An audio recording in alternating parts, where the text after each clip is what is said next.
अस्सलाम वालेकुम। आज हम बनाएंगे बहुत ही मज़ेदार काले चने। इन्हें बनाने का तरीका भी बहुत ही आसान होगा। तो चलिए शुरू करते हैं। बिस्मिल्लाहिर्रहमानिर्रहीम। तो यहाँ पे काले चने जो हैं इनको मैंने पूरी रात के लिए भिगो दिया था। इसके बाद ये सारे कुकर में डाल दिए हैं और इसमें शामिल कर दिया एक बड़ी साइज़ का रफली कटा हुआ प्याज और 7 से 8 छवे लहसुन के। हस्बे ज़रूरत नमक ऐड कर दिया और हाफ़ टी स्पून हल्दी ऐड कर दी है। पानी इसमें इतना डालना है जितना हमें काले चनों का शोरबा चाहिए, ठीक है। जितना हमें सालन बनाना है उतना ही हमने इसमें पानी ऐड कर देना है। तो बस अब इसमें थोड़ा सा जो है तकरीबन 1 टेबलस्पून हमने कुकिंग ऑयल ऐड कर दिया है। ऑयल ऐड करने से ये फ़ायदा होता है जो कुकर है ना वो स्मूथली चलता रहता है। तो यहाँ पे बस इसको स्टीम लगा देंगे 20 मिनट की। तो 20 मिनट की स्टीम के बाद जब ये चने अच्छे से गल जाएंगे तो ये चने, प्याज और जो लहसुन है इसको हम अलहदा से छान लेंगे और शोरबा जो होगा ना, जो पानी होगा उस सबको अलहदा कर लेंगे। तो बस दूसरी तरफ एक बर्तन में हमने लेना है जी हस्बे ज़रूरत कुकिंग ऑयल और इसमें मैंने शामिल कर दिए हैं 2 मीडियम साइज़ के टमाटर चॉप करके। तो बस टमाटरों को अच्छी तरह से हम ऑयल में भूनेंगे और साथ ही कुछ मसाले ऐड कर देंगे जिसमें शामिल करेंगे 3 लौंग, एक बड़ी इलायची, 1 टीस्पून शामिल कर दिया इसमें मैंने सुरख मिर्च पाउडर और 1 टीस्पून ही इसमें शामिल कर देंगे हम सफ़ेद ज़ीरा। मिक्स करेंगे अच्छी तरह से और अच्छी तरह से इसकी भुनाई करेंगे। और अगर आपको वीडियो पसंद आ रही है तो लाइक कर दें और चैनल को भी सब्सक्राइब कर दें। तो यहाँ पे भुनाई अच्छे से हो गई थी और ये जो चने, प्याज और लहसुन हमने स्टीम पे पकाया था ना, इसको हमने इसमें ऐड कर देना है और अच्छी तरह से इसकी हमने भुनाई शुरू कर देनी है।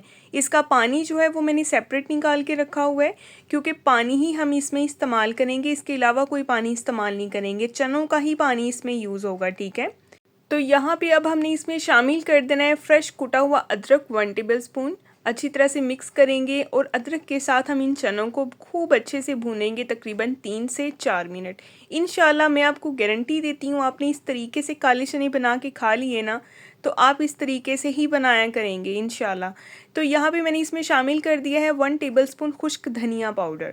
अच्छी तरह से मिक्स करेंगे। जब अच्छे से चने भुन जाएंगे तो इसमें शामिल कर देंगे 5 से 6 हरी मिर्चें कट लगा के ऐड करेंगे। हरी मिर्चें जब आप इसमें ज़्यादा ऐड करेंगे ना तो इसका बहुत ही प्यारा फ्लेवर आएगा, बड़ी अच्छी खुशबू आएगी। तो यहाँ पे अब ये जो चनों का पानी था वो सारे का सारा मैंने इसमें शामिल कर दिया है। जब चने हमने स्टीम पे पकाए थे ना तो स्टीम पे पकने के बाद जो पानी बचा था ये वो वाला पानी है। तो बस अच्छी तरह से इसको एक बार हम मिक्स करेंगे। और मेरे व्यूवर्स मुझे कहाँ कहाँ से वॉच करें, मुझे फ़ीडबैक में ज़रूर बताया करें और बताया करें कि आपको मेरी रेसिपीज़ और रेमेडीज़ कैसी लगती हैं, किस किस को क्या क्या फ़ायदा मिला है। तो यहाँ पे थोड़ा सा जो है इसके अंदर शामिल करेंगे गरम मसाला पाउडर और एक दफ़ा हल्का सा मिक्स देंगे। तो बस इसको पकने के लिए छोड़ देंगे हल्की आंच पे 2 से 3 मिनट के लिए। शोरबा देखिए मैंने थोड़ा सा पतला रखा है, आप अपने हिसाब से शोरबा रख सकते हैं, थिक भी और पतला भी, जैसे आपको अच्छा लगे। फ्लेम को मैंने ऑफ़ कर दिया था 5 मिनट के बाद और इसमें शामिल कर दिया फ्रेश कटा हुआ हरा धनिया। अच्छी तरह से मिक्स करेंगे। तो धनिए से तो बड़ी ही प्यारी रौनक सी लग जाती है सालन में, बड़ा कमाल का इसका जायका भी आता है। तो बस अभी मैं डिश आउट करके दिखाती हूँ कि हमारा आज का सालन कैसा बना है। तो ये है जी आज की हमारी मज़ेदार से काले चने के सालन की फ़ाइनल लुक। खाने वालों को मज़ा आ जाएगा, इस बात की गारंटी। आप इसको सर्व कर सकते हैं रोटी के साथ, नान के साथ। नेक्स्ट मिलेंगे कल। अल्लाह हाफिज़।